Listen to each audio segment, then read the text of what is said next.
They're not fucking good. They need to understand when and where and what moments you need to be doing that. I mean, I've been around protests enough to understand that. Okay?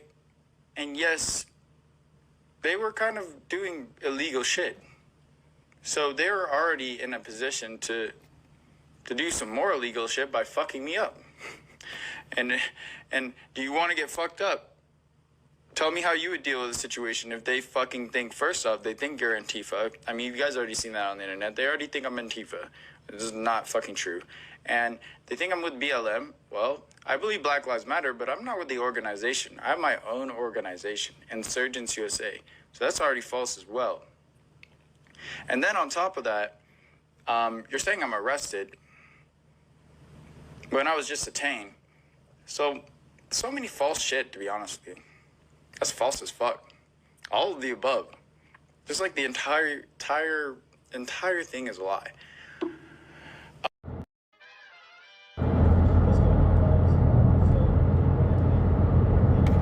Kind of talking about a lot of stuff that has been going down.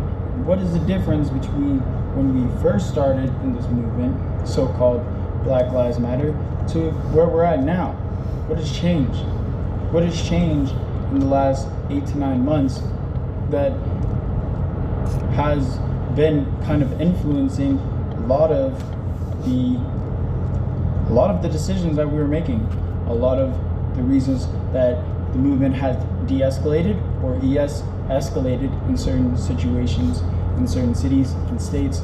So this video is going to kind of review that, kind of take you back from the very beginning and show you, what that looks like compared to now. Number one, first big thing for me, as far as the difference, I think it's the amount of people who are coming out, right? The amount of people who were out there supporting Black Lives Matter in the beginning and the movement, it was much greater, right? I think everybody can, see that, and everybody can feel that. There was around like 4,000, 5,000 in some cities, 30,000 people on the streets protesting. Where now, I mean, you're lucky in some cities to even get 2 people out on the streets. And then other cities, you can only get like 100, where they originally had like 10,000, So that being said, it has died down a lot. Number 2, as far as for me, I think the overall atmosphere and the people and the goal and the motive of these protests have completely shifted gears. At the beginning, there was a lot of people who were out there because they wanted to be a part of it. There were a lot of people who were out there, advocating for change. They'd been advocates before and activists, but it doesn't mean that they are the same now as they were before. Now it's kind of shifted to this black bloc and, well, all intents and purposes, Antifa, BLM style, versus before it was all BLM, like hands up, don't shoot type stuff, like kneel with us. These are all the things that they were saying at the beginning. And now it's ACAB, all cops are bastards. Now it's stand up, fight back types, environment.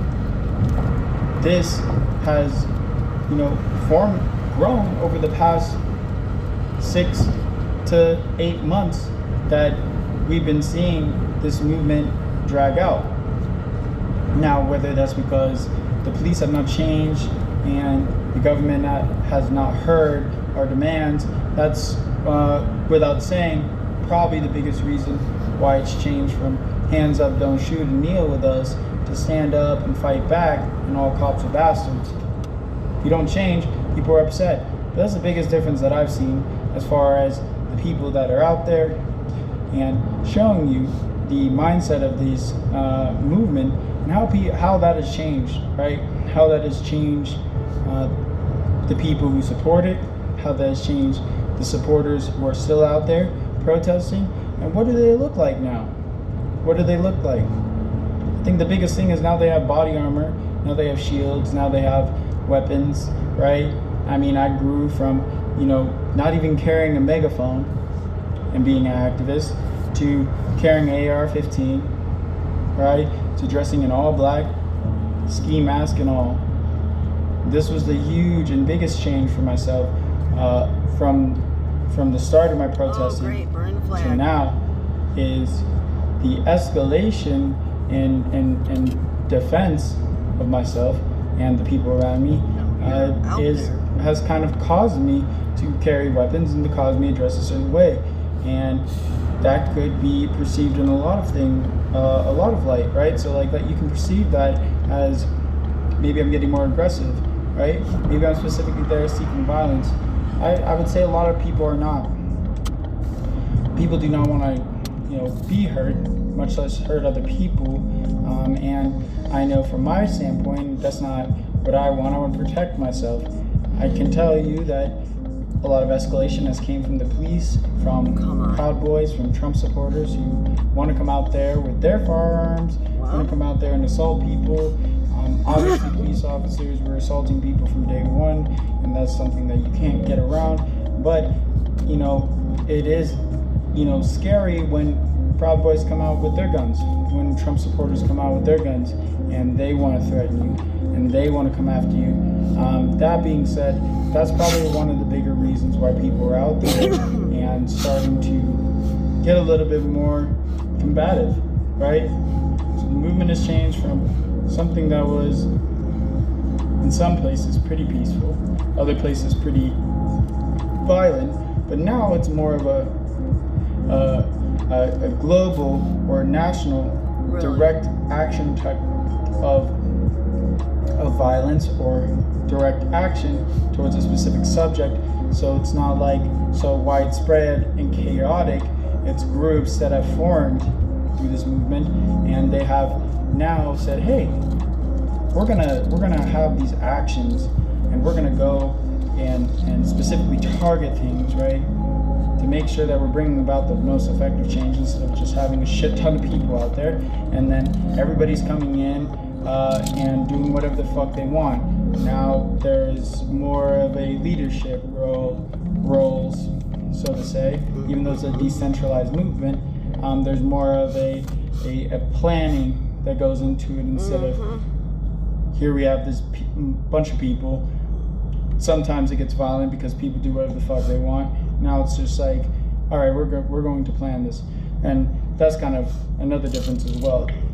Third and last thing that is much different, I would say, is the atmosphere, the spirit of the people, and the community around it. I think COVID has definitely put a huge damper on that itself. People not wanting to get out there as frequently to limit their contact and to prevent themselves from getting sick. But not only is it COVID that is like changing the atmosphere, it's the people within the movement, it's the government officials, law enforcement, understanding how to manipulate and to undermine black leadership, how to specifically target them and to suppress their voice. A lot of black leaders got arrested. A lot of them are in jail. A lot of them are killed as well. But that being said, they have done their part to cause division, cause the silencing, cause the movement to go in a different direction. That brings this fear within people who are out there now because they don't want to be doxxed, they don't want to be harassed, they want to be anonymous. And that brings a different perspective on things that we've seen in the past, where you have these core leaders that are leading this movement, and they are leading these people to help bring about this change, and they're the ones being targeted. Like Martin Luther King, targeted. Black Panthers were targeted, like Fred Hampton, targeted. These are the things that you have to understand, that this is the change. There's no leadership now, or so to say, no leadership. So that being said, they are really making it harder for them to kill the movement, because now they can't just go and target somebody. They don't know who the leadership is. They don't know who is the person that is going to take this charge and lead these groups of people. So I think that's the difference, and maybe one of the more beautiful things about it. So that being said, hopefully this helped you guys. Hopefully this gives you a perspective on what's been going on. What's the difference between now, when we first started, and between now, where we're at in this current day and age, right? What's that difference? And I would say it's a huge 9-day difference. So that being said, keep fighting, keep fighting. We are all here with you. We're all here supporting you. We all love you, and you're on the right side of history regardless. So please, please, please don't be disheartened. Don't lose faith. Don't lose hope. Stay healthy. Take care of everybody around you, because those are the people that matter the most. Stay blessed. Stay safe. I want you to see here, he's burning a flag.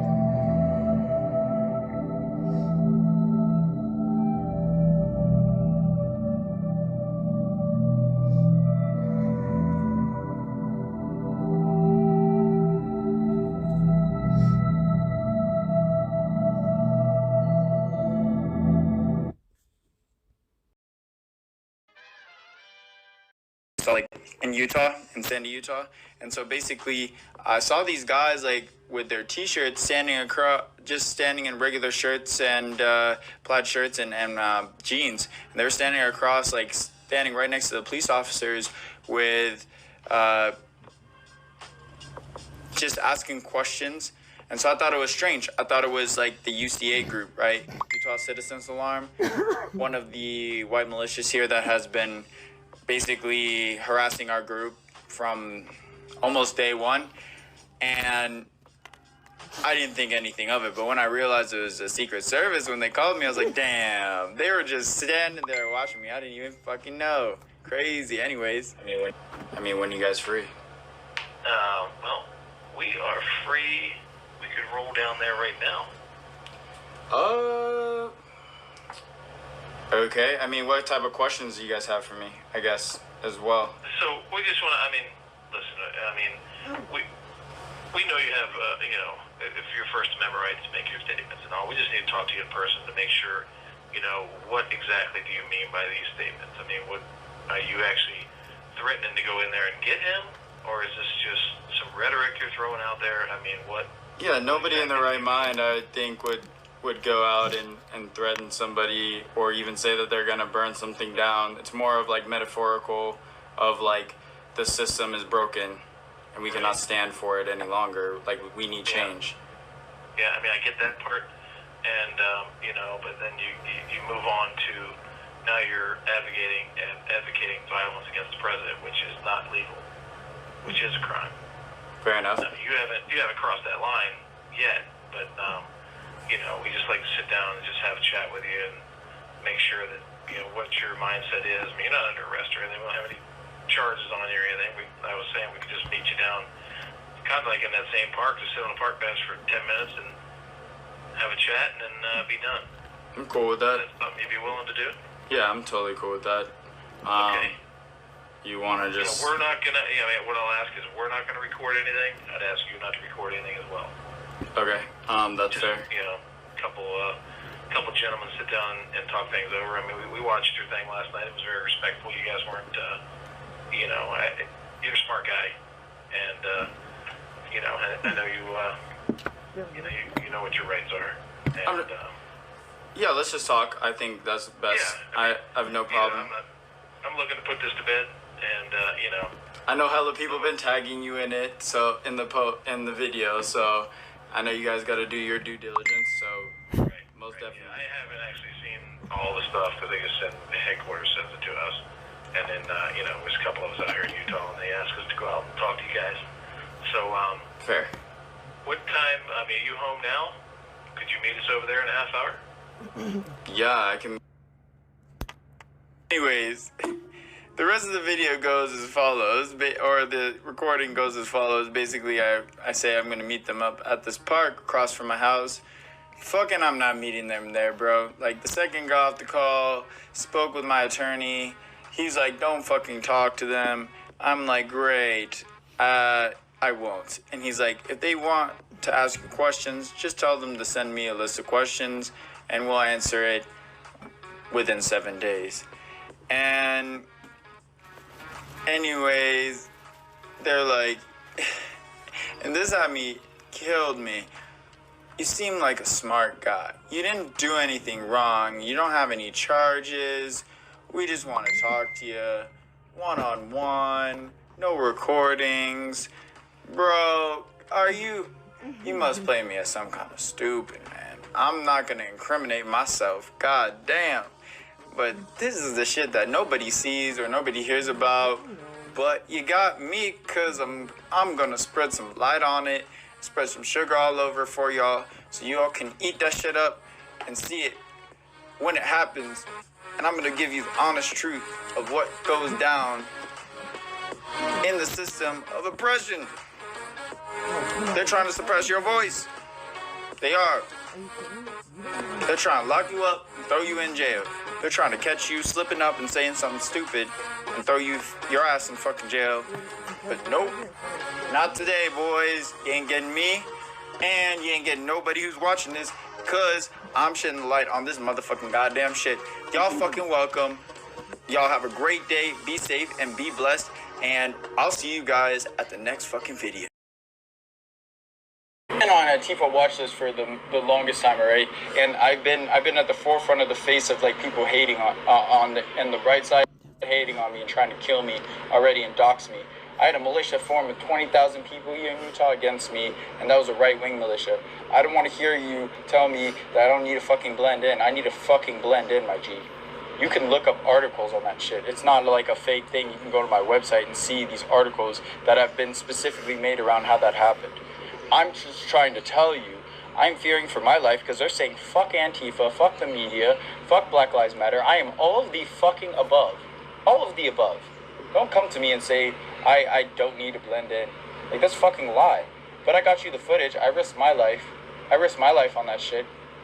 I hope you're welcome on that. And for anybody who's like, oh, my face was in there, like you're incriminating me, well, you're a fucking idiot. Go wear a fucking mask next time you go out there. You don't rob a bank without a mask. Just watch a movie. Sorry, bro. Like...